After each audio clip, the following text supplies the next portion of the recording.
It started as a whisper, the kind that crawls under your skin and makes your heart race.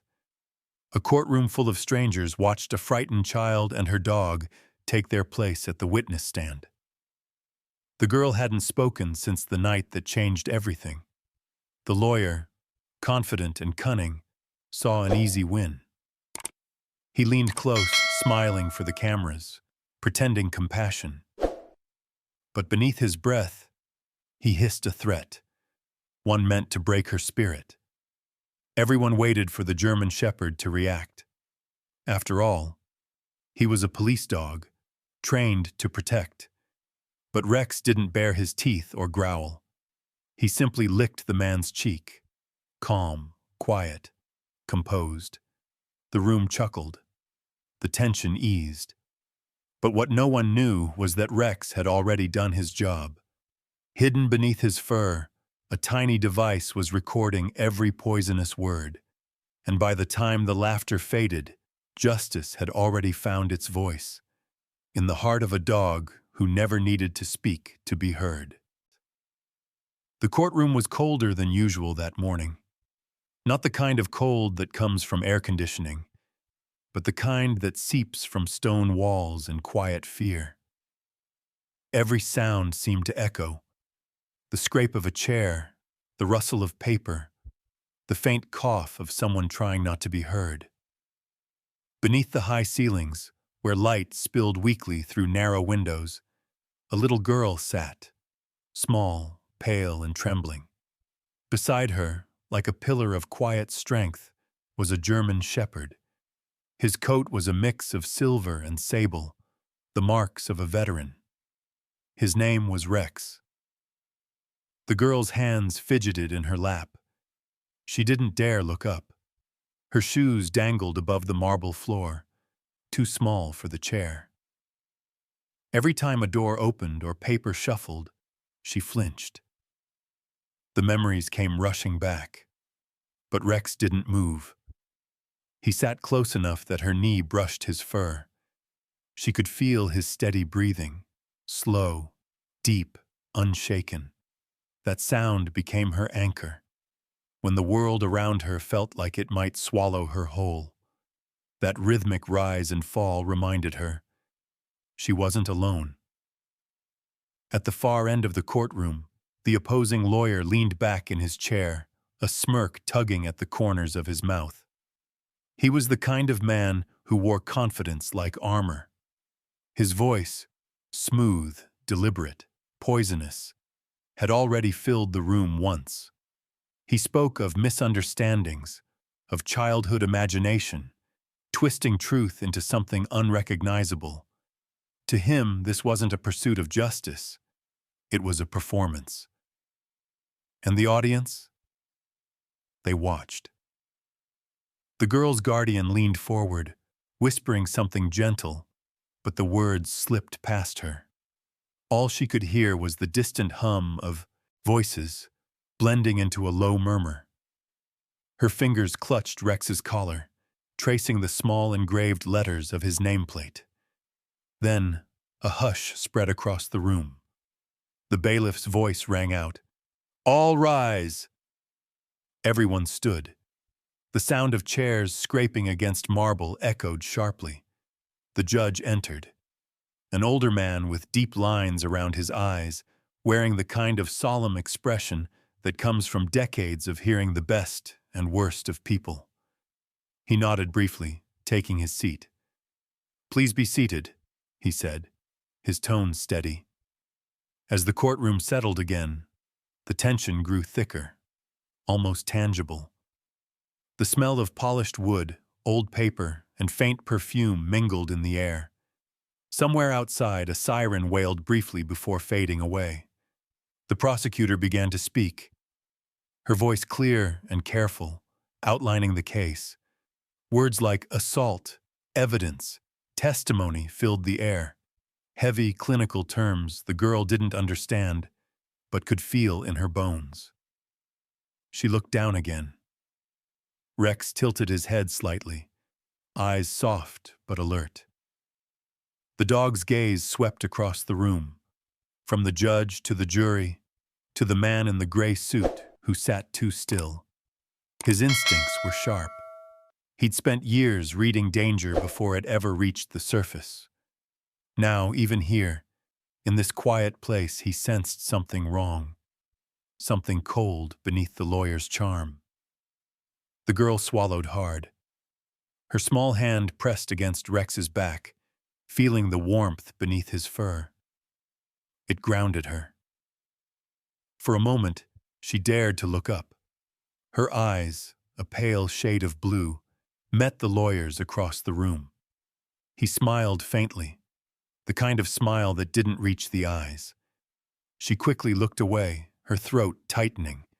A whisper rippled through the benches behind her, spectators exchanging soft comments. Some pitied the girl. Others doubted her. It didn't matter. In this room, truth was fragile, and lies wore expensive suits. The prosecutor called for the first statement. Papers rustled again. The sound seemed deafening to her. The judge's gavel struck once. Order. The vibration startled her. Instinctively, her hand clenched around Rex's fur. The dog didn't move, didn't even blink. His stillness became a kind of defiance against the chaos. As questioning began, the girl's name was mentioned. Heads turned toward her. Her pulse quickened. Her lips parted as if to speak, but no words came. The air felt too heavy to breathe. Rex's tail brushed her leg, a soft, deliberate movement. Her eyes flicked to him. His gaze met hers. Calm, unflinching. It was as if he was saying, "You're safe. I'm here." Across the aisle, the opposing lawyer scribbled notes, pretending not to watch them. But every so often, his eyes darted toward the pair. Sharp, assessing, calculating. He saw the girl's fragility, the dog's composure, and somewhere behind that calm expression, he saw a threat. Not from the child, but from the truth that might still live within her silence. Outside, clouds rolled past the high windows, dimming the light further. The world seemed to shrink into this one room, where justice waited to be decided not just by evidence, but by courage. The girl closed her eyes for a moment. In her mind, she was back in that dark night again, the one that brought her here. She could hear the shouting, the glass breaking, the terrible silence that followed. Her chest tightened. Rex shifted slightly, leaning against her leg. His presence pulled her back, to now. The courtroom, the people watching, the faint hum of the air vent, the life that still existed. When she opened her eyes again, her breathing matched his, slow, steady, together. The prosecutor's voice faded into the background.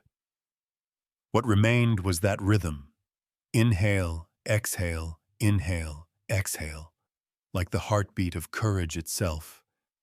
And as the camera of the story lingers on this small, trembling girl and the silent guardian by her side, the audience begins to understand. This isn't just a trial about what happened that night. It's a battle between fear and truth. And the one who carries the truth isn't human.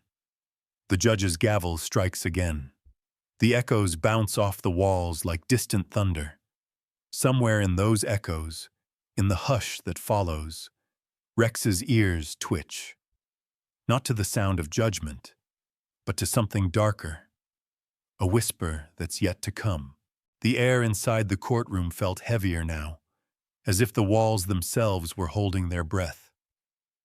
Hours had passed since the session began, and tension had settled like invisible dust over every chair and wooden bench.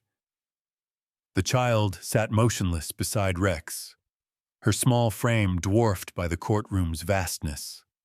Across the room, the opposing lawyer, A man named Mr. Harlan adjusted his cufflinks with deliberate calm. His voice carried easily through the chamber, smooth and polished, the kind of tone that sounded trustworthy until you listened too closely. Every word he spoke felt rehearsed, wrapped in silk, but lined with poison. He was skilled at manipulation. He knew when to smile, when to lower his voice, when to feign compassion.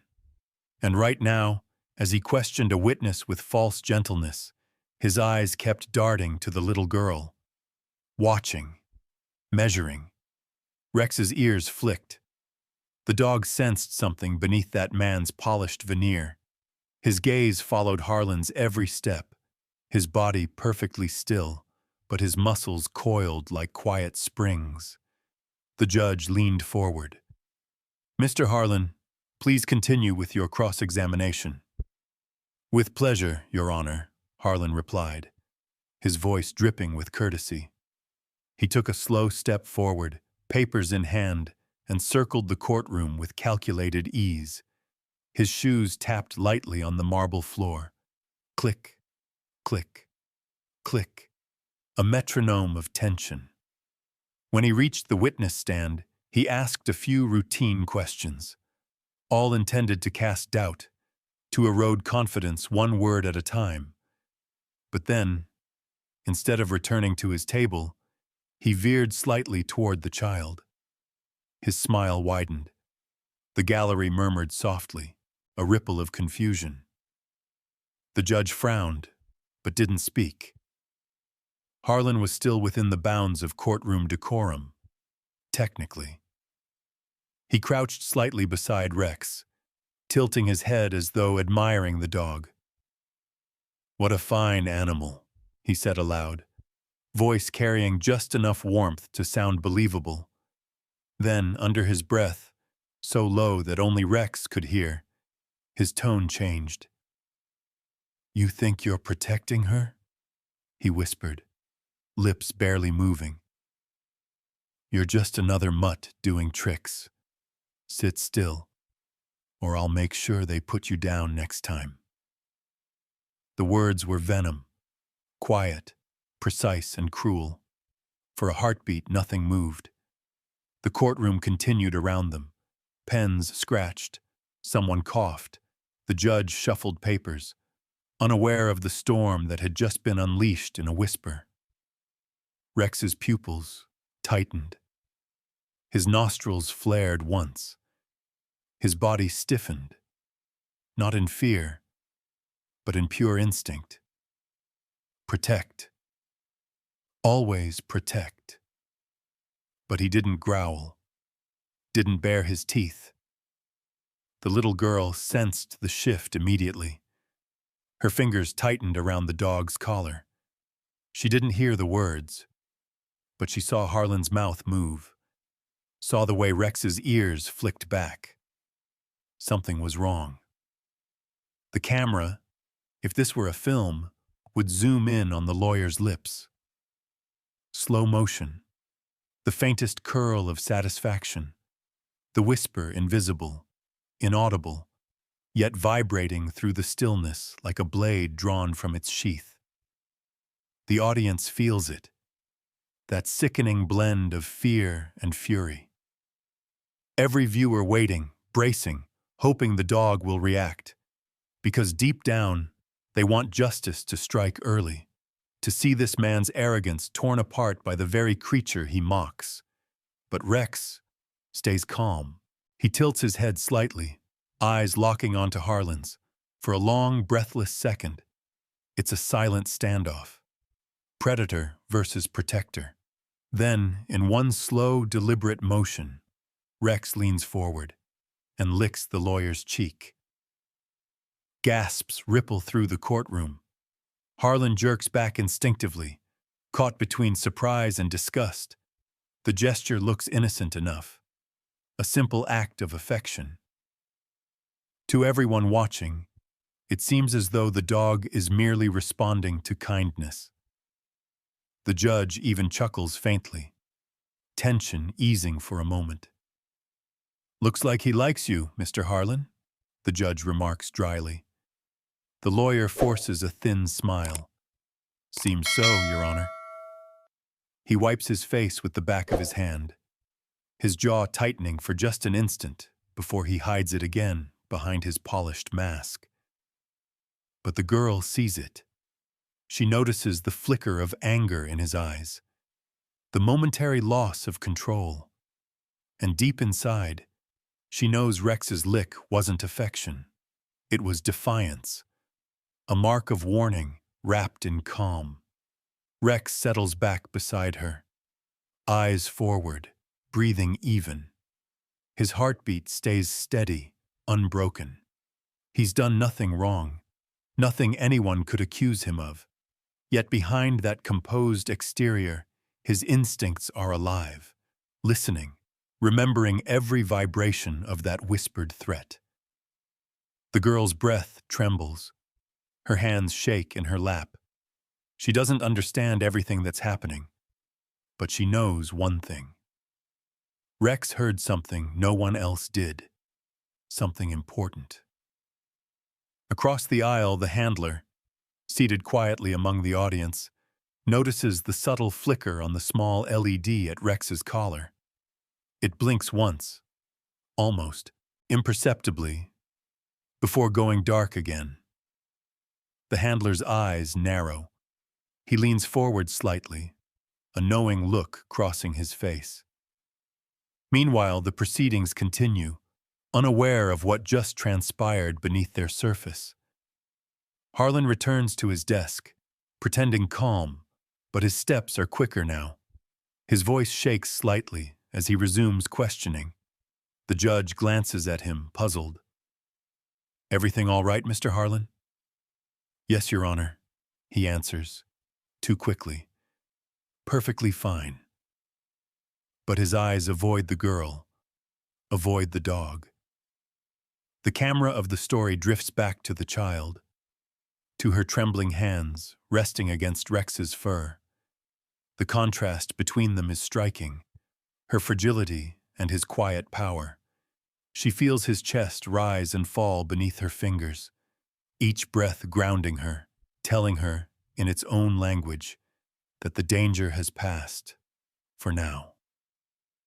And yet, somewhere inside, she knows this moment isn't over. That whisper wasn't a threat. It was a spark. Something has been set in motion, silent and unseen, waiting to ignite. The final image lingers on her hands, small, pale, shaking slightly as they clutch the thick fur at Rex's neck. She stares ahead, her lips parting just a little, her voice too faint to be heard. But her eyes, they know. They've seen the truth hiding behind a smile. And as the courtroom shifts into its next phase, the weight of that secret, and the power resting quietly in Rex's collar, hums beneath the silence. The memory begins in silence. Not peaceful silence, but the kind that hums in the corners of empty rooms, where laughter used to live. It was months before the trial. The little girl sat in a dimly lit therapy room at the precinct, her legs tucked beneath the chair, eyes fixed on the tiled floor. The walls were pale gray, too clean, too sterile, like a place that had forgotten how to feel. Outside, the winter wind pressed against the windows, carrying faint echoes of city sirens. She hadn't spoken a word since that night. The officers had tried gentle questions. The counselor had tried soft stories. Nothing worked. Every time someone raised their voice, even slightly, she flinched and withdrew further into herself, her shoulders curling inward as though she could disappear. Her world had shrunk to the sound of her own heartbeat and the weight of memories too heavy for a child to carry. That morning, a man in uniform entered the room. Tall, middle-aged, wearing the calm authority of someone who had seen too much and said little. Beside him trotted a large German shepherd, his gait steady and his eyes bright yet unreadable. "This is Rex," the officer said quietly. "He's retired, but still sharp. Thought he might keep her company." The girl didn't look up. Her small fingers clutched the hem of her sleeve, twisting it until the fabric wrinkled. The officer sighed and crouched beside her. "You don't have to talk," he said softly. "He doesn't expect that." He gave a small nod toward the dog. "He just listens." Rex stood still for a moment, reading the air. The scent of fear, the subtle trembling of the child's hands, the weight of sadness he recognized from too many scenes. Then, without being told, he lowered himself onto the floor beside her chair and lay down. No sound, no demand, only presence. Minutes passed, then an hour. The girl's eyes flickered toward him, once, then quickly away. Rex didn't move. He simply breathed. The sound quiet but steady, in and out. A rhythm of calm against the storm that lived inside her. The counselor watched through the small glass window of the door. "Shouldn't he do something?" she whispered to the officer. "He is," the officer replied. "He's waiting." By afternoon, the girl shifted slightly in her chair. Her feet touched the floor now, her toes brushing the edge of Rex's paw. Still, he didn't react. He simply adjusted his head, letting it rest closer to her shoes. The faint warmth of his fur reached her skin. Something inside her cracked. Not in pain, but in release. She glanced down again. Longer this time. The dog's eyes were open, golden brown and calm. No judgment, no pity, just quiet understanding. For the first time in weeks, her breath eased.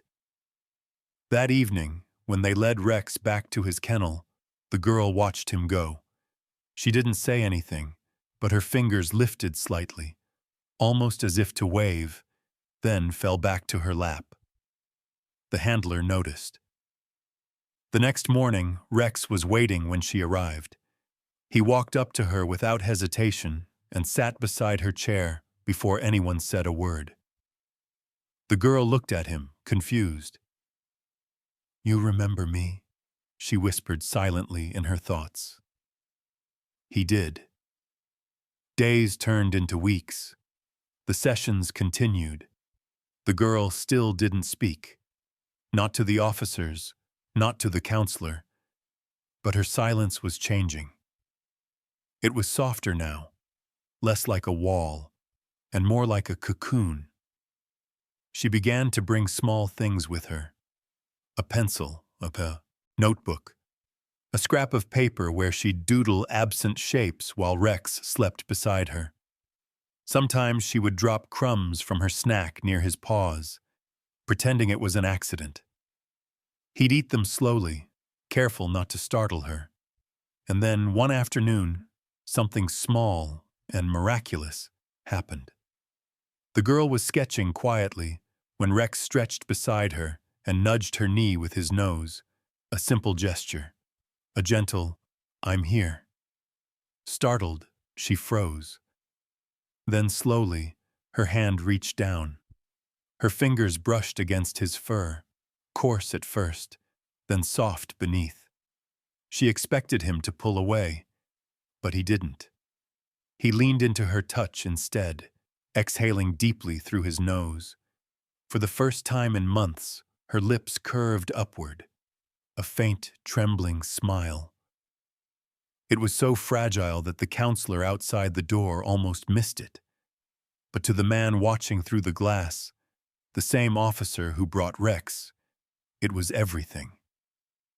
That tiny moment, that smile, was the first thread of healing. And from that day, Rex became more than a comfort animal. He became her shadow. He followed her down the hallways of the precinct, sat outside the counselor's office when she needed space, and guarded her dreams when she fell asleep on the small cot in the corner. Yet the nightmares still came. One night, the station was quiet, only the hum of fluorescent lights breaking the silence. The girl slept restlessly, twisting beneath the blanket. Her breathing quickened. Then she whimpered. Her hands clutched the sheet.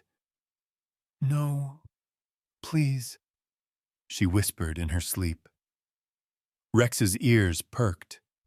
He lifted his head, watching her closely. Her small body shook as the nightmare deepened. He rose, padded softly to her bedside, and rested his chin on the edge of the mattress. The weight of his presence anchored her, even in her dreams. Her eyes fluttered open. Tears streaked her cheeks. For a moment she didn't know where she was. Just the dark, the fear, the pounding in her chest. Then she saw him. Rex. His eyes met hers. Calm, patient, solid as stone. And in a trembling whisper, she said the first word anyone had heard from her in months. "Rex." The sound broke like sunlight through a storm. Her voice was hoarse, cracked with sleep and tears, but it was hers. And he answered, not with a bark or a wag, but by pressing his head gently into her hand. The tears came again, but they were different this time, softer, cleansing. From that night on, she never entered a room without Rex by her side. The fear that once silenced her began to loosen its grip, one heartbeat at a time. And somewhere deep inside her, the seed of trust had taken root, a quiet promise between a wounded child and a dog who never asked for anything but the chance to stay. Morning light spilled through the tall windows of the precinct courtyard, breaking into soft beams that painted the cracked pavement in gold. For the first time in months, the little girl stood outside without clutching her sleeves or hiding behind someone's legs.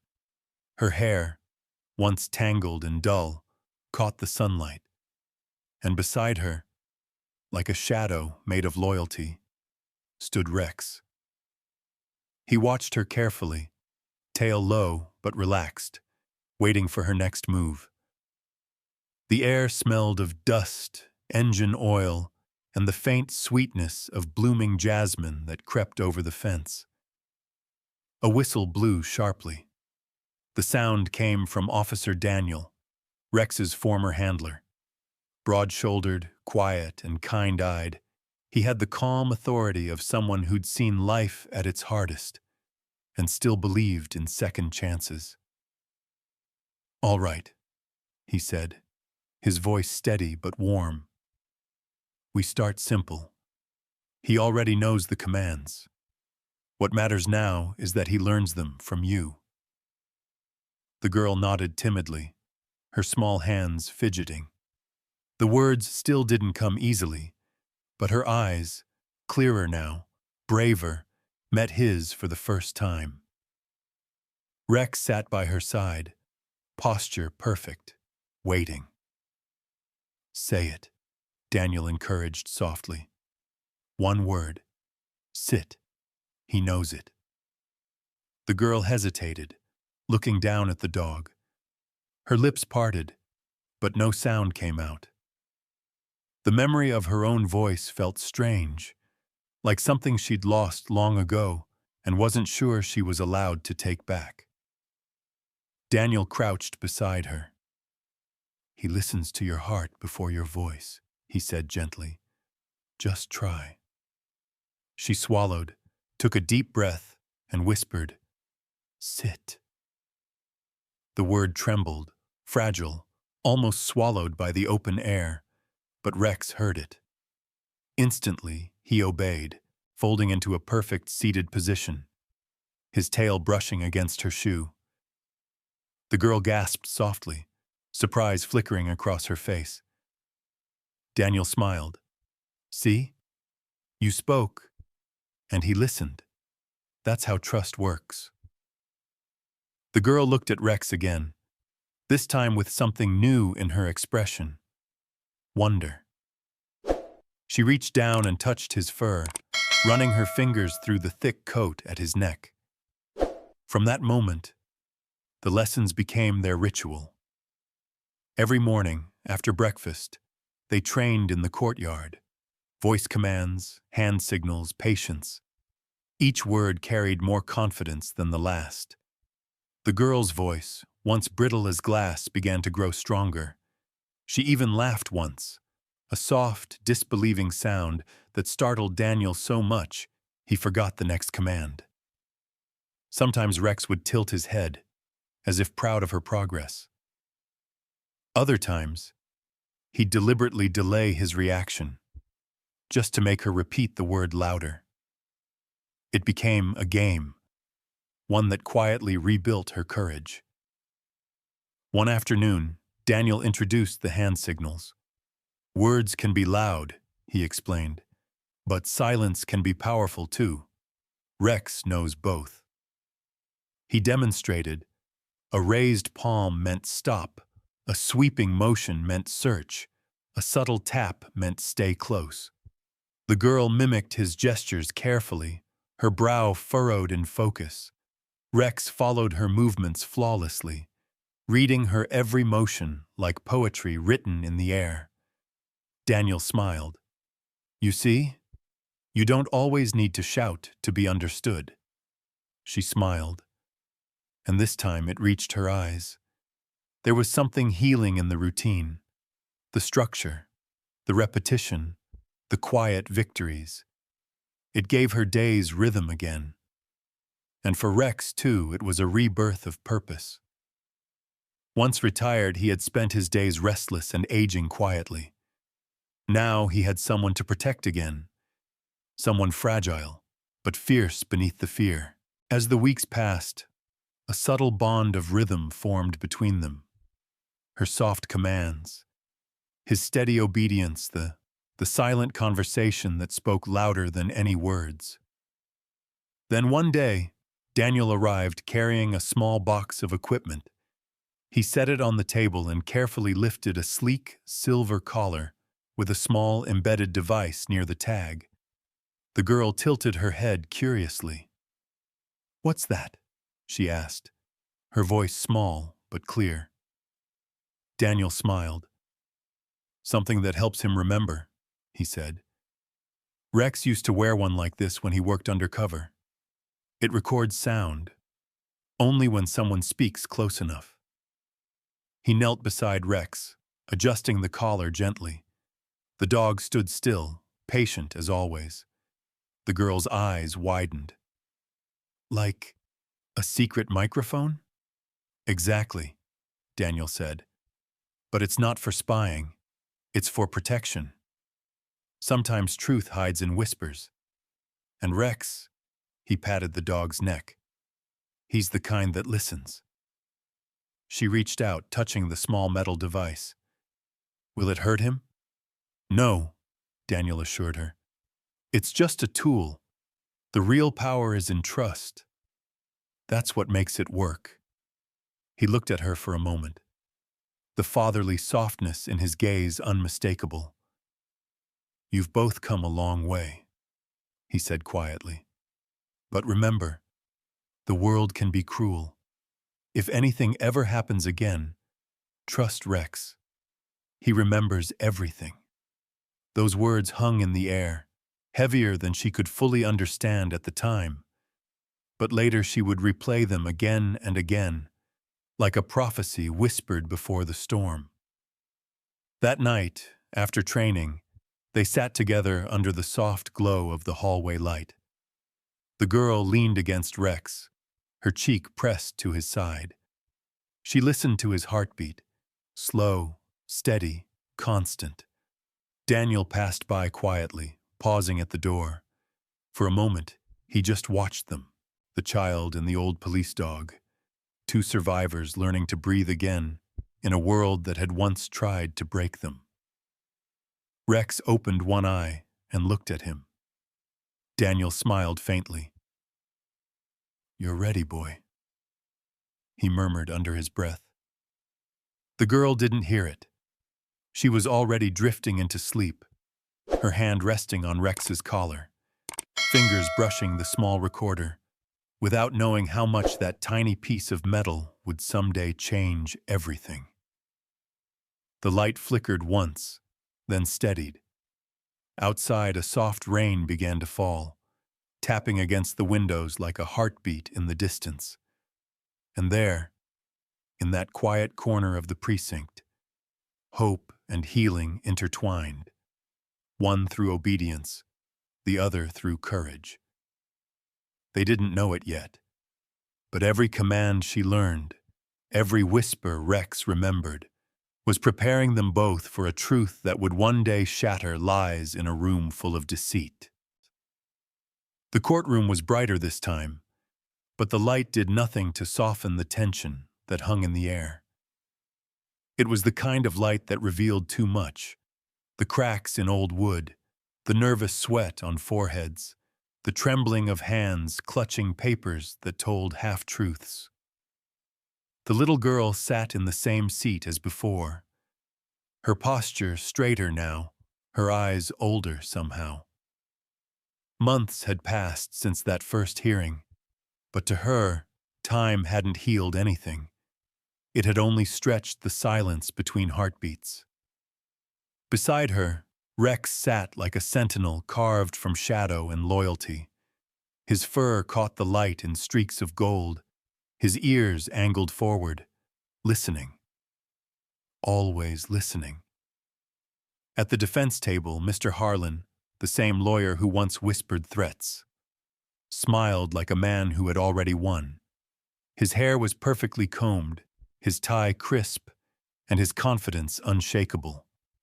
He adjusted his papers with the precision of a surgeon about to make an incision.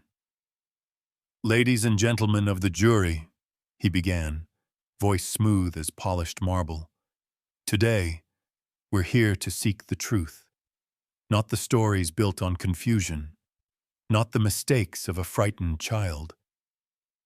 The words were poison wrapped in silk. The little girl's fingers tightened in Rex's fur. Her knuckles turned white, but she kept her gaze fixed on the floor. Every syllable from Harlan's mouth cut like a blade. He continued, walking slowly before the jury.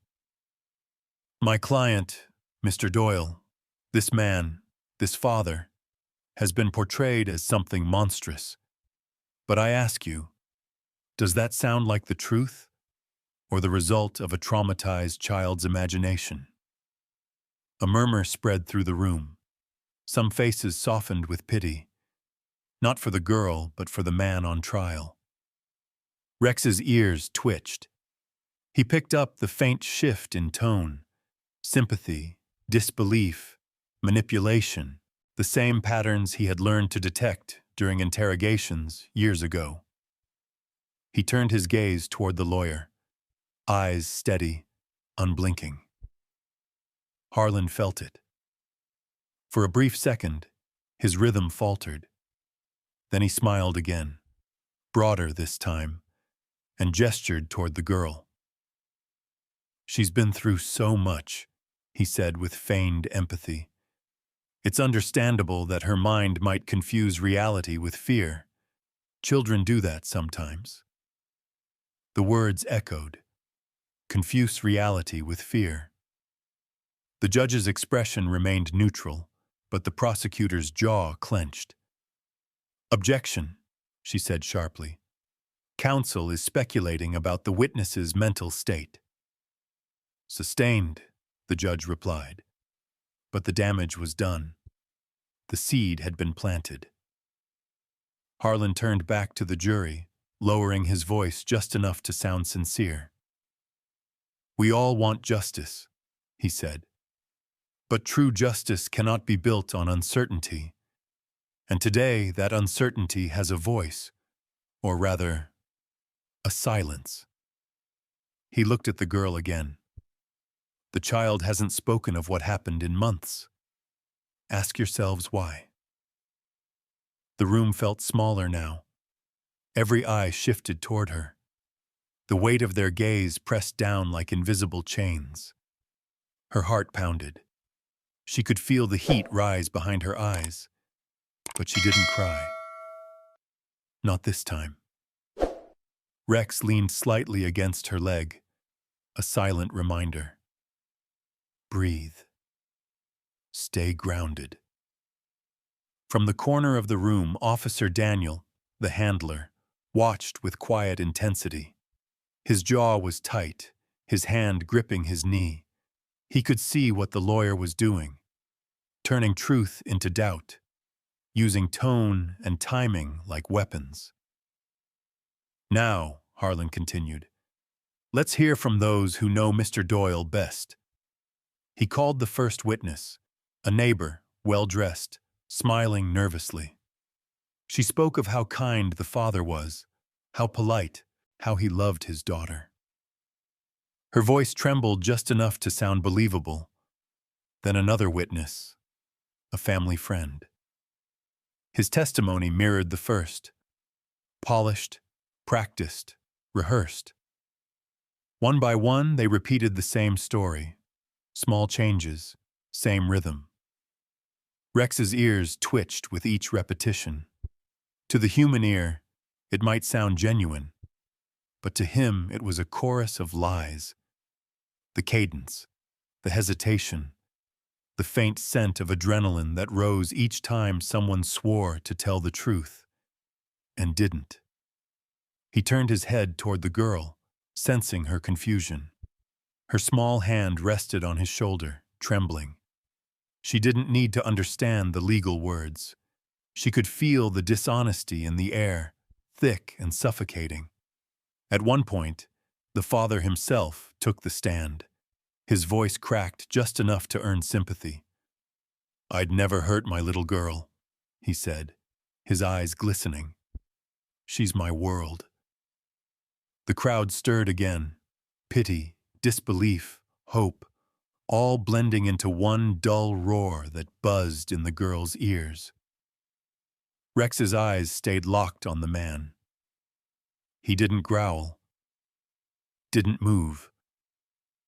But his breathing changed. Slower, heavier. Somewhere deep inside his memory, the scent of that man triggered something. A buried recognition, tied to a night of chaos and crying. But it was faint, like smoke from a fire long extinguished. When the father stepped down, Harlan clasped his shoulder like a friend. "You've been through so much," he said softly, ensuring everyone heard. Then, turning toward the jury once more, his voice rose to a crescendo. "Ladies and gentlemen, what you see here is not a monster, but a man accused by fear itself, and sometimes fear can lie." That final line landed like a knife. The prosecutor's objection was drowned by the murmurs spreading across the benches. Time 300 moms. Even the judge looked weary, uncertain. The girl stared at her lap, tears welling in her eyes. She wanted to speak, to shout, to scream the truth, but the memory of that night still chained her voice. Her breathing hitched. Her grip on Rex's fur tightened until she could feel his heartbeat through her palm. Rex lifted his head, pressing it gently against her arm. The world faded for a moment. The noise, the lies, the weight of adult cruelty. And all that remained was that steady heartbeat, syncing with her own. Across the courtroom, Harlan caught sight of them and smirked faintly. To him, the silence meant victory. But he didn't see the flicker of light that blinked once beneath Rex's collar. Faint, hidden, almost invisible beneath the fur. And in that quiet space between truth and deceit, between man's arrogance and an animal's loyalty, something began to shift, unseen, unstoppable. The courtroom had grown so quiet, you could hear the creak of the wooden benches when someone shifted their weight. Dust floated lazily through the shafts of afternoon light. glimmering like particles of suspended time. The little girl sat rigid in her chair, her small hands buried deep in Rex's fur. Her breathing was shallow, steady, but fragile. Around her, the walls seemed to close in, echoing every lie that had just been spoken moments before. Mr. Harlan, the defense lawyer, was in his element. He paced slowly in front of the jury, one hand tucked neatly into his pocket, the other gesturing in controlled arcs. His voice was rich, persuasive, the kind of tone that could turn guilt into sympathy and truth into doubt. "And so," he said, pausing for effect, "we must ask ourselves, can a frightened child truly distinguish between what she imagined and what truly happened?" He turned, eyes sliding toward the girl like the edge of a blade. "Perhaps," he continued, "she simply misremembered." The courtroom murmured again. The girl stared down at the floor, unable to lift her gaze. Her nails dug gently into Rex's fur, not from fear, but restraint. Rex sat like stone. His tail didn't move. His gaze didn't wander. To most, he looked like a statue carved from quiet obedience. But if you looked closely, really looked, you could see the tension in the way his muscles held, the faint twitch of his ear every time Harlan spoke her name. The handler, Officer Daniel, watched from the benches behind her. His sharp eyes caught the smallest flicker, the red light buried deep within Rex's collar blinking once, then again. The recording device was live. He didn't move, didn't alert anyone. Just sat back, his pulse quickening.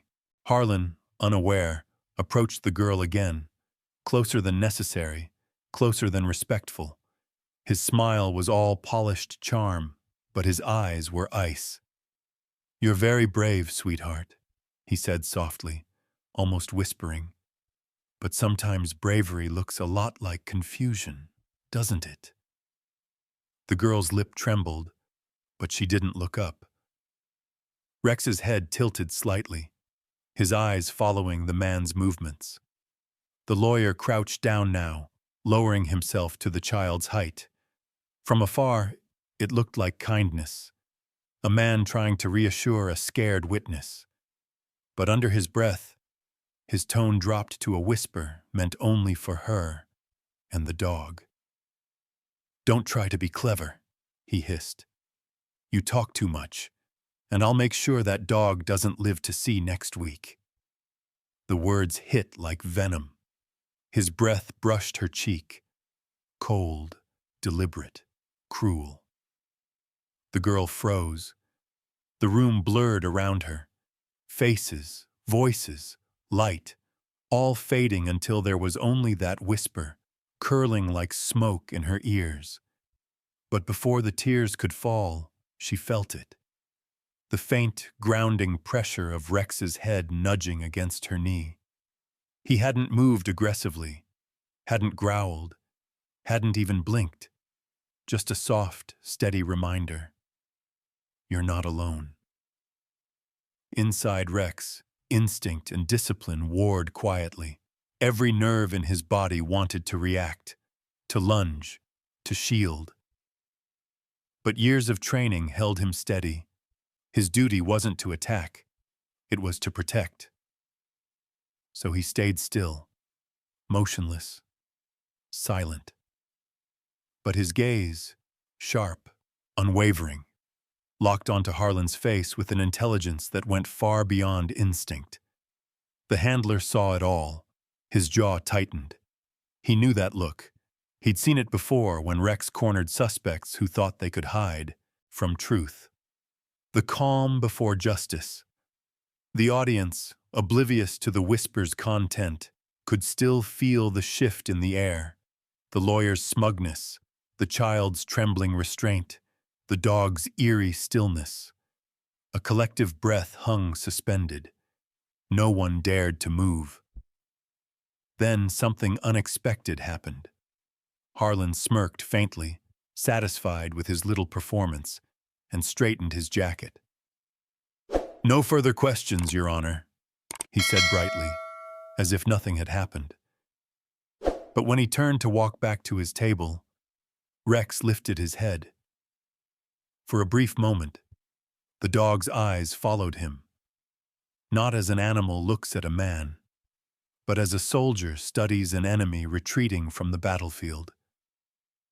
Then, almost imperceptibly, his collar light blinked again. Recording. Every word. The little girl blinked through the blur of her tears.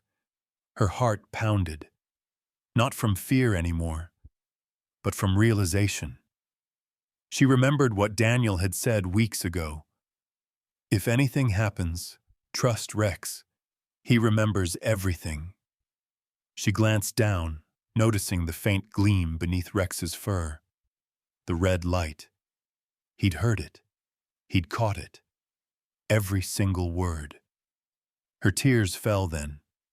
Not from fear, but from the kind of overwhelming relief that breaks you open. She covered her mouth, stifling a sound. Rex turned slightly, pressing his shoulder against her knee. She leaned forward instinctively, resting her small hand on his head. Their breathing synced, hers ragged, his calm. To the crowd, it looked like comfort, a scared child seeking peace from her companion. But to those who could see beneath the surface, it was something deeper. It was a pact. A promise sealed in silence, officer. Daniel looked at the blinking light again and exhaled slowly. The case wasn't over. Not yet. But for the first time in months, hope returned to his chest like a spark refusing to die. He looked toward the girl, and though she didn't look back, he saw her shoulders straighten slightly. The faintest smile, small, quiet, and defiant, ghosted across her lips. The audience couldn't understand it. How could a child smile after being humiliated in court? But they didn't know. They didn't see the flickering light beneath Rex's collar. They didn't hear the echo of the whispered threat, now captured forever. They didn't realize that justice, real, raw justice, had just begun recording. Rex's breathing slowed again, steady as ever. The courtroom noise faded back in, papers rustling, a gavel striking softly, voices resuming their legal dance. But beneath that calm veneer, something monumental had shifted. A child's fear had become trust. A dog's silence had become truth. And as the scene faded to black, the camera lingered on that small, blinking light, pulsing like a heartbeat beneath Rex's fur, carrying the weight of everything unspoken. The gavel struck once, sharp, echoing, final. "Court will resume after recess," the judge had announced earlier that morning. Now, as the afternoon session began, the air in the courtroom was thick with fatigue and quiet expectation. Mr. Harlan straightened his tie, smoothed his papers, and smiled with the smug assurance of a man who believed the outcome was already written in his favor. His performance had been flawless, his voice persuasive, his timing impeccable. Even the jury's tired expressions seemed to lean toward sympathy for his client. To him, this was no longer a battle for truth. It was theater, and he was the star. He turned his gaze toward the little girl sitting silently beside Rex. Her small frame seemed almost swallowed by the courtroom's heavy shadows. She hadn't spoken a word throughout the trial. Her silence, to Harlan, was proof of weakness. He leaned toward his assistant and whispered, "She's done. They pity her, but pity doesn't win cases." He chuckled softly, confident. The judge re-entered, taking his seat with practiced solemnity. "Proceed," he said. Harlan rose. "Thank you, Your Honor." He walked deliberately across the floor, pausing in front of the jury box. His words flowed easily, polished lies wrapped in charm. "Sometimes fear can blur memory," he said. "Sometimes pain creates stories to make sense of what we can't understand." He gestured subtly toward the girl. "And sometimes, even good people make mistakes." Each word was another nail in the coffin he was building for the truth. From the back of the courtroom, Officer Daniel sat quietly, hands clasped in his lap. His eyes, however, were fixed not on the lawyer, but on the faint shimmer of red light hidden beneath Rex's fur. It blinked once, faint, rhythmic, alive. Daniel's thumb brushed over a small device in his pocket, a remote no bigger than a car key. His pulse quickened, but his expression didn't change. Not yet. At the defense table, the accused father dabbed at his eyes with a handkerchief, feigning heartbreak. The audience sighed softly, empathy pulling them toward him like gravity. And then, amidst the lawyer's monologue, amidst the lies, came a sound no one expected. A giggle, soft, fragile, almost musical. The little girl had laughed. It wasn't loud or mocking. It was the kind of sound that didn't belong in a courtroom. A sound so pure it cut through the weight of every deceitful word. The entire room froze. The judge frowned, tapping his pen. "Young lady, is something amusing?" The girl's laughter faded into a trembling smile. She shook her head slightly, unable to speak. Rex sat beside her, motionless, his gaze locked straight ahead. But if one looked closely, his ears had perked, and the faint blinking beneath his collar had grown steadier, as if it too was waiting for what would come next. The lawyer blinked, momentarily thrown off balance. I don't believe this is a joke," he said, recovering quickly. He adjusted his tie again, masking irritation behind charm. "Perhaps she finds comfort in the company of her pet." The audience murmured. The judge's gavel struck once for silence. Daniel exhaled slowly. His thumb hovered over the remote. The tension in the room felt electric, like a storm gathering above polished marble floors. Then, with a subtle movement, he pressed the yes button. A faint crackle filled the air. Soft, static, almost imperceptible at first. Harlan froze mid-sentence. "What's that sound?" The judge glanced up. "Bailiff, check the But before anyone could move, the sound grew clearer. "You think you're protecting her? You're just another mutt doing tricks. Sit still, or I'll make sure they put you down next time." The voice. His voice. Harlan's own words, whispered in malice days earlier, now filled the courtroom. Every syllable cold, threatening, undeniable. A gasp rippled through the room like a shockwave. The jury turned, eyes wide. The prosecutor's mouth fell open. Even the judge's gavel hovered mid-air, forgotten. Harlan's face went pale. That's not..." But it was. The playback continued, clear and merciless. The sound of his breath, the cruel undertone, the very venom he'd hidden behind his smile.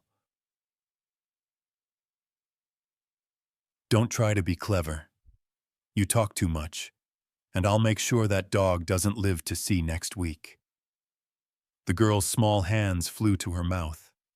Tears welled in her eyes, spilling down her cheeks. Not tears of fear, but release. The kind that comes when truth finally finds a voice of its own. Rex remained perfectly still. His eyes didn't waver, locked on the man who had tried to break them. His breathing was steady, almost meditative, as though he understood exactly what was happening. The prosecutor stood abruptly.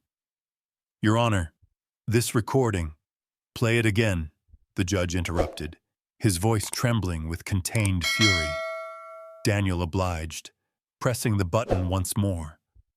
The courtroom filled again with the chilling whisper, the arrogance, the cruelty. Time 500 ms. This time, no one made a sound. When the playback ended, silence fell heavier than before. The lawyer's composure shattered. His hands trembled as he pointed toward the girl. This is a setup. It's fabricated." Daniel rose from his seat, holding up the remote. "The device is authenticated.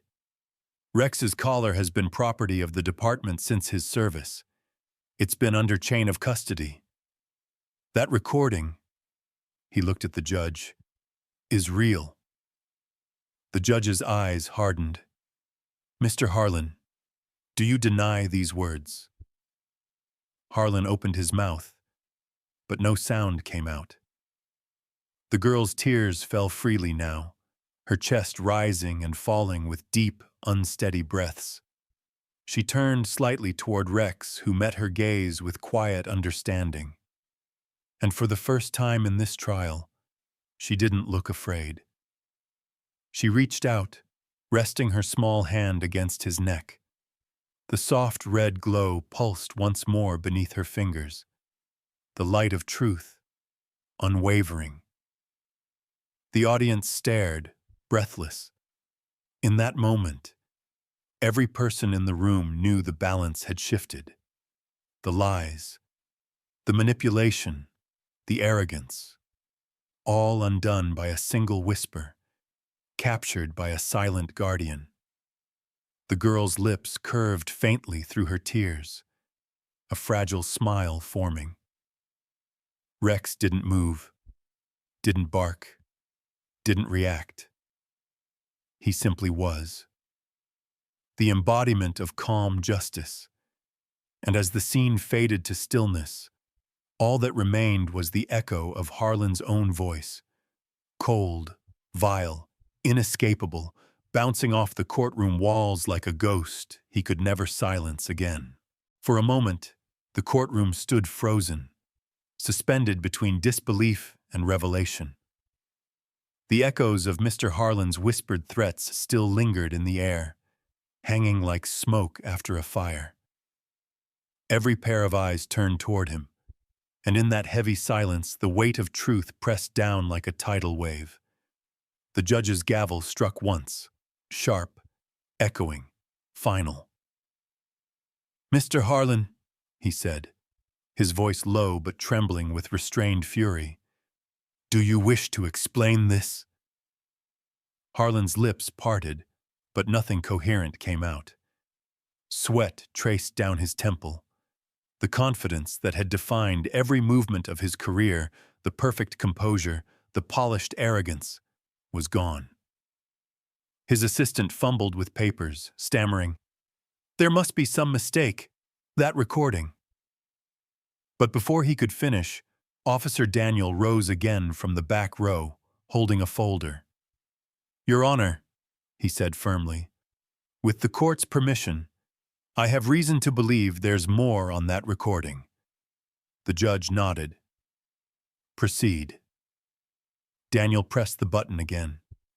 Static crackled, and then another voice filled the room. Harlan's voice. Lower this time. Casual. Cold. "Make sure the files disappear before morning," he was saying. "The evidence reports. All of them. If they find the second set of photos, the whole case falls apart." A collective gasp rippled through the courtroom. Harlan lunged forward. "Stop that! That's private!" "Private!" the prosecutor snapped. "That's obstruction of justice!" The playback continued, his voice unraveling his own downfall. Each sentence dug the hole deeper. The falsified witness reports, the bribed technician, the hidden documents. It was all there, spoken by the man who had believed himself untouchable. The father on trial looked pale, his illusion of protection shattering in real time. The jurors exchanged stunned glances. Even the bailiff's stoic face twitched with disbelief. When the recording finally clicked off, the silence that followed wasn't just quiet. It was reverent. The sound of justice awakening. The judge leaned back, eyes dark with disappointment. "Mr. Harlan," he said, "you have not only disgraced this court, but you have endangered the very system you swore to uphold." Harlan's voice cracked. It's not what it sounds like."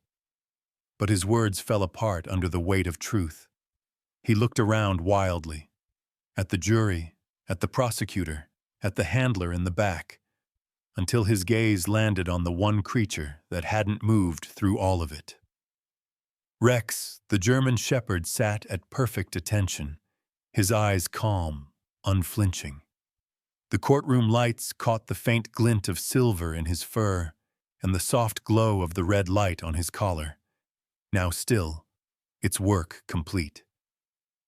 In those silent eyes, Harlan saw everything he'd tried to bury. His deceit, his arrogance, his undoing. And for the first time he realized he hadn't been outsmarted by a human at all, but by the loyalty of a dog who listened when no one else did.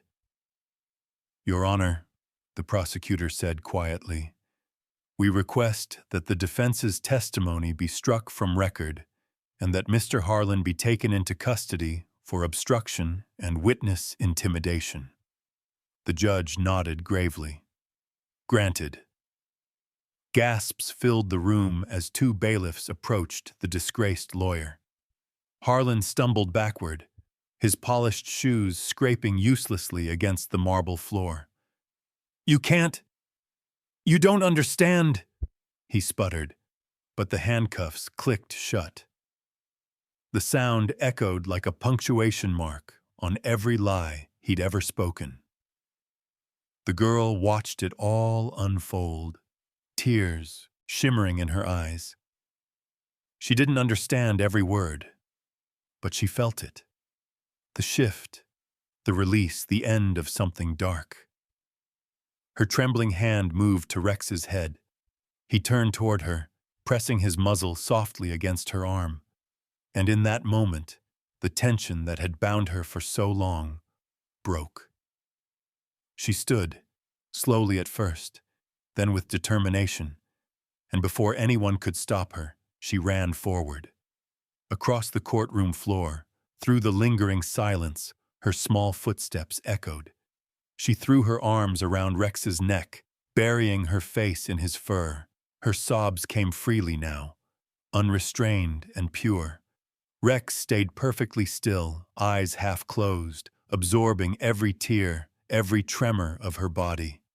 His tail moved once, a soft, slow sweep across the floor, not in excitement, but in quiet affirmation. The courtroom, once filled with deceit and manipulation, erupted into gentle applause. It wasn't loud or dramatic. It began softly, almost hesitant, spreading from one person to another. Jurors, spectators, officers, even the bailiff. The sound filled the air, not as celebration, but as respect. The judge, who had remained stoic throughout the entire trial, took off his glasses and rubbed his eyes. When he looked back at the girl and the dog, something in his expression had changed, softened. He cleared his throat. "This court owes a debt," he said quietly, "to a young witness and her loyal companion." His gavel struck once more, not in anger this time, but in acknowledgement. Daniel watched from the back, emotion tightening his chest. Rex looked up then, meeting his eyes across the room. It was only a brief glance, but it spoke volumes. No bark, no sound, just a silent exchange, The kind that only those who have fought side by side can understand. Mission complete. Daniel nodded once, proud, grateful, humbled all at once. As the applause faded, the girl lifted her tear-streaked face toward the judge's bench. She didn't speak. She didn't have to. The truth had already spoken for her. Rex remained by her side, unwavering. The light on his collar, the same one that had captured the lies, the threats, the corruption, was now dark. Its duty done. The girl wiped her eyes and whispered softly, only for him to hear, "You did it." Outside, the afternoon sun poured through the high windows, washing the room in gold. The heavy air seemed lighter now, as if even the walls had exhaled. And in that final, quiet moment, one truth lingered. Justice isn't always loud. It doesn't always arrive with fury or fanfare.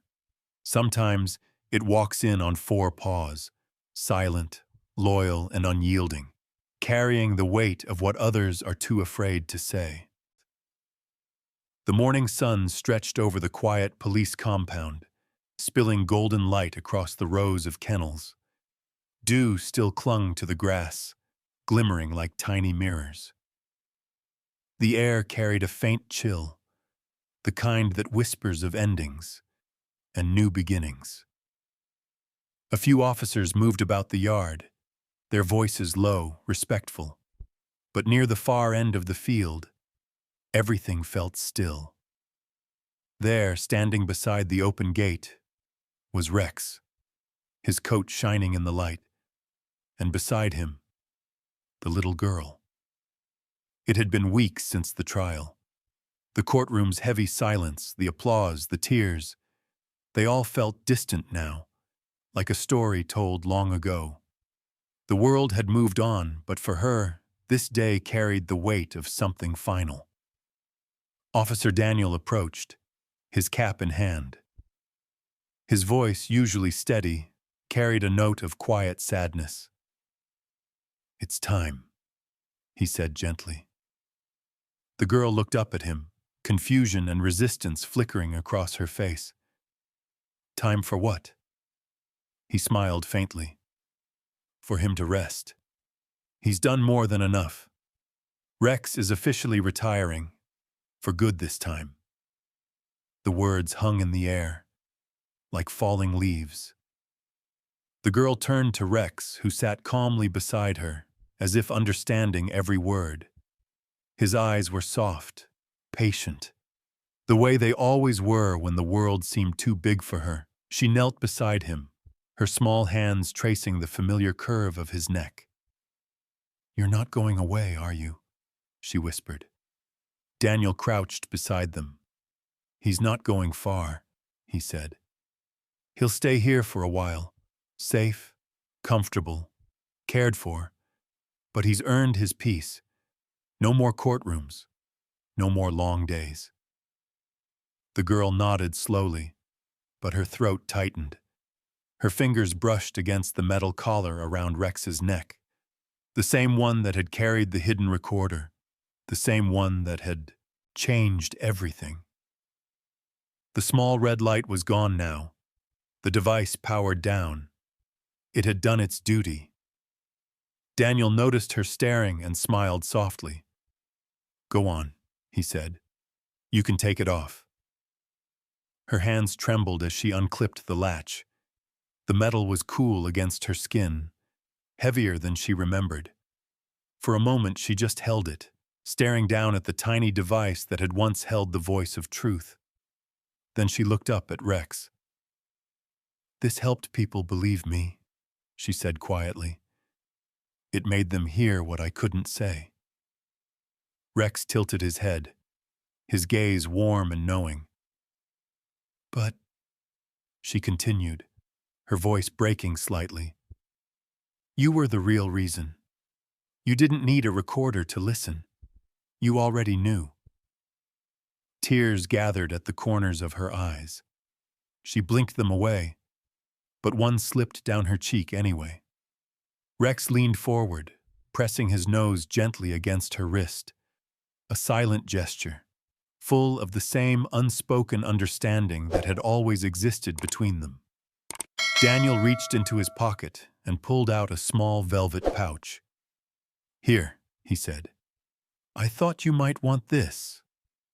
Inside was a simple tag, silver, polished, engraved with a single word: family. The girl's breath caught. She ran her fingers over the letters, tracing them again and again, as if to make sure they were real. Then, with trembling hands, she fastened it onto Rex's collar, where the recorder had once been. "There," she whispered, her voice cracking. "Now you're not just a police dog anymore." Rex's tail thumped softly against the ground. 1, 2, 3 beats, a quiet rhythm of agreement.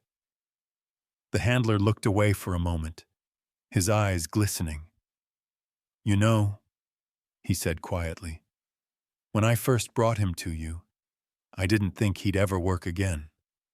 He'd seen too much, lost his spark." He paused. "But you brought it back. You gave him something no training ever could. A reason." The girl wiped her tears with the back of her hand. "He gave me one too," she said softly. Daniel smiled. "Then I'd say you both saved each other." A silence followed, gentle, sacred. The kind of silence that doesn't need to be filled. The breeze picked up, carrying the scent of grass and sunlight. The girl leaned forward, wrapping her arms around Rex's neck. She buried her face in his fur, her shoulders trembling as she whispered, "You taught me how to be brave." Her voice broke halfway through, and the words dissolved into quiet sobs. Rex stayed perfectly still, his chin resting lightly on her shoulder. He didn't move, didn't look away, just breathed with her, steady and calm, the same way he had in every moment she needed him most. Daniel turned his gaze to the sky, pretending not to notice the tears forming in his own eyes. After all, farewells were part of his job, but this one felt different. When the girl finally pulled away, she smiled through her tears. "Promise you'll visit him?" Daniel asked gently. She nodded. "Every week," she said. "He's family." She took one last look at Rex, the way the sunlight caught his fur, the calm wisdom in his eyes, and then slowly turned toward the gate.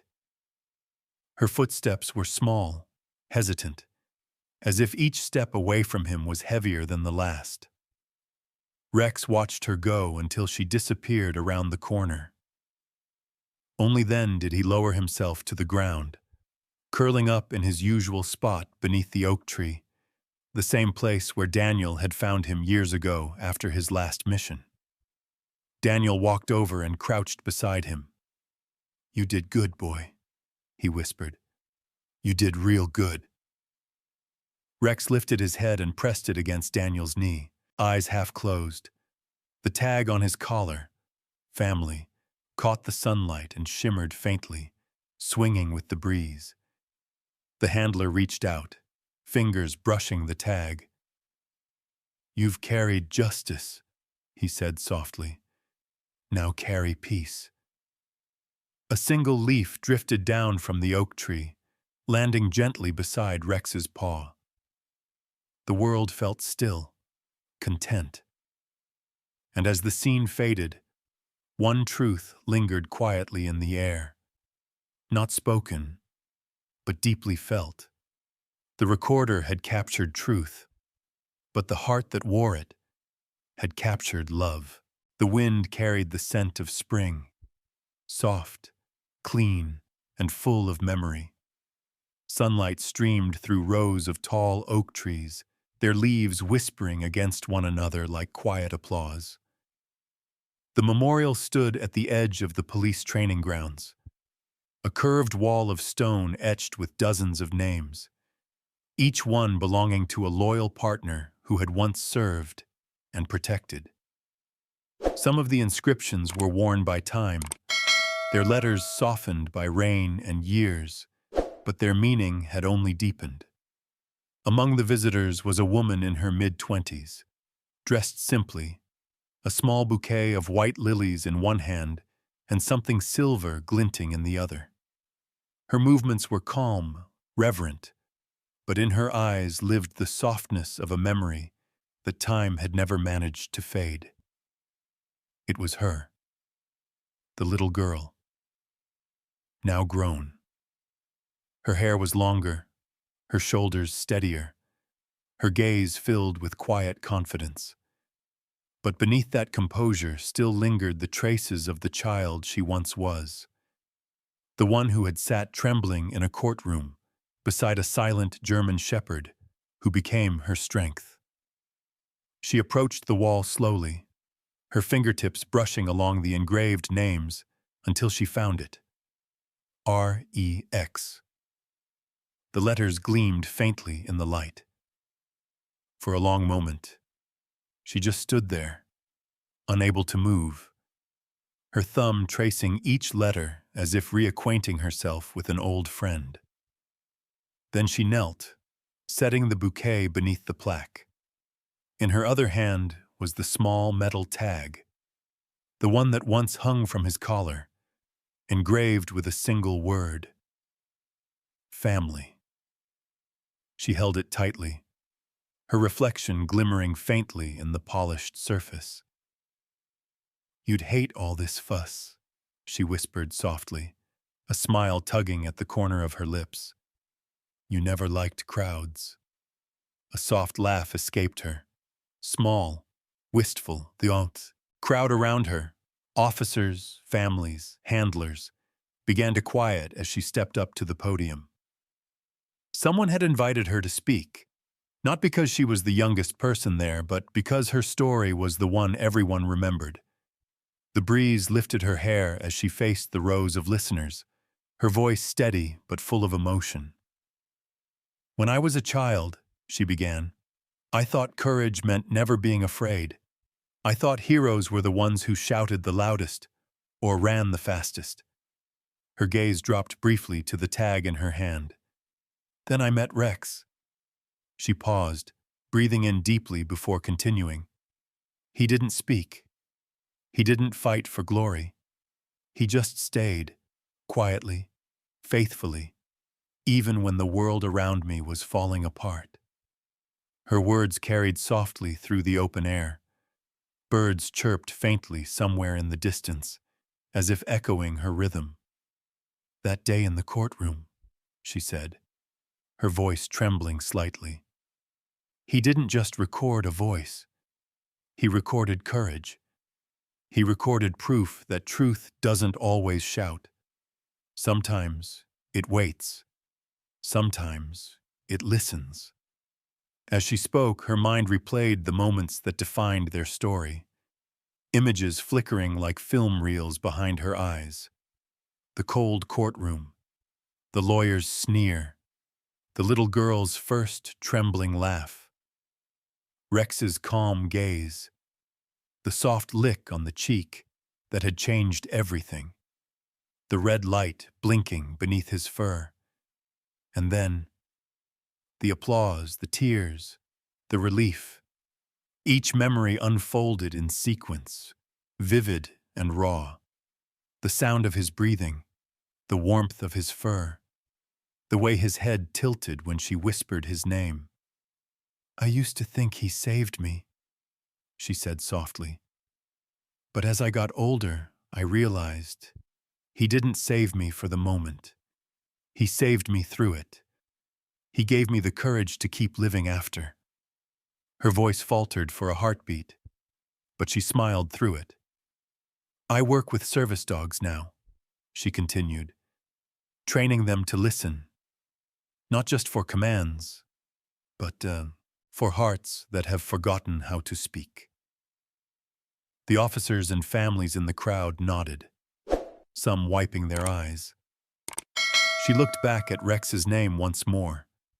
The sunlight had shifted, casting a golden glow across the stone. "I hope you know," she whispered, "you were more than a hero. You were home." Then, with deliberate care, she bent down and placed the silver tag beneath his nameplate. It clinked softly against the stone, a sound both final and eternal. The tag caught the sunlight, scattering a faint shimmer across the ground. It was simple, unassuming, but it carried more weight than any medal or ribbon ever could. The word gleamed, alive in the quiet. A gentle gust swept through the memorial garden then, rustling the leaves. The sound was faint, but in it she swore she heard something familiar, a soft, steady rhythm. Breathing. For a moment, she closed her eyes, and the world around her seemed to fade. She could almost feel him again, sitting by her side, calm and patient, his fur warm beneath her hand. Her lips curved into a smile, and her final words came softly, like a prayer carried by the wind. "Some heroes bark," she said, her eyes glistening. "Some stay silent, but the truest ones, they listen, even when the world refuses to." The audience remained silent for a beat. Then a slow, heartfelt applause spread through the crowd. She stepped back from the podium, wiping a tear from her cheek. Above her, sunlight filtered through the branches, breaking into gentle rays that illuminated the plaque where Rex's name was carved, and the tag that rested beneath it. It swayed lightly in the breeze, catching the light, reflecting 1,000 tiny suns. And as the scene closed, the camera lingered on that small piece of silver, the final symbol of a bond that had outlived years, trials, and time itself.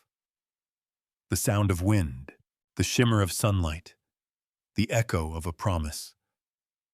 Because some stories never end, they simply keep listening. Sometimes the most powerful lessons in love and courage don't come from people. They come from the quiet loyalty of a dog who simply stays by our side. Stories like Rex's remind us that German Shepherds aren't just protectors. They're partners, teachers, and silent witnesses to the best parts of who we are. Their devotion asks for nothing, yet gives us everything: trust, comfort, and a reminder that kindness never needs words. If you've ever looked into your dog's eyes and felt that wordless connection, that gentle understanding, maybe it's worth exploring ways to strengthen it even more. There's a wonderful resource I've been reading lately that helps deepen that bond, teaching us to listen to our dogs the way they've always listened to us. I'll leave it here for you to check out when the moment feels right. Because in the end, the love between a human and a dog isn't something you train, it's something you grow, one heartbeat at a time.